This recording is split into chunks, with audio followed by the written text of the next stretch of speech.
ఆధ్యాత్మిక మార్గంలోని అంతరార్థం సేవా మార్గమే అంటూ శ్రీ ఉమరాజషా గారు భావించారు. ఆచరణలో చూపించారు. శ్రీ విశ్వవిజ్ఞాన ఆధ్యాత్మిక పీఠాధిపతిగా వారు అందించిన సేవలు మరువలేనివి.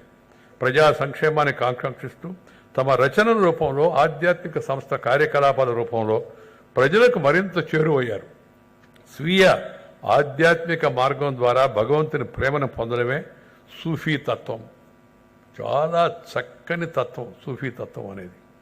అది ఒకప్పుడు చాలా ప్రముఖంగా ప్రబలంగా ఉండేది మన కశ్మీర్లో కూడా.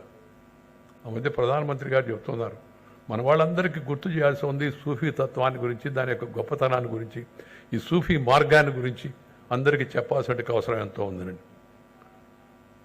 ఈ సందర్భంగా నెల్లూరు జిల్లాకు చెందిన అవధూత శ్రీ కాశీనాయన తరచు చెప్పే మాటలు గుర్తొస్తున్నాయి. ఎవరైనా భక్తులు వచ్చినా కాశీనాయన కాళ్ళ మీద పడితే నా కాళ్ళు పట్టుకుంటే దుమ్ము తప్ప ఏమీ రాదు, నలుగురికి అన్నం పెట్టండి, మీ జీవితానికి సార్థకత వస్తుందని చెప్తుంది. నాకు కూడా చాలామంది చెప్తుండ్రు, కాళ్ళకి దండం పెట్టండి, ఎందుకే, నమస్కారం మన సంస్కారం, నమస్కారం పెట్టండి, సేవ చేయండి, పుణ్యం వస్తుంది అని చెప్పి. ఆధ్యాత్మికతలోని ప్రధాన ఉద్దేశం అదే.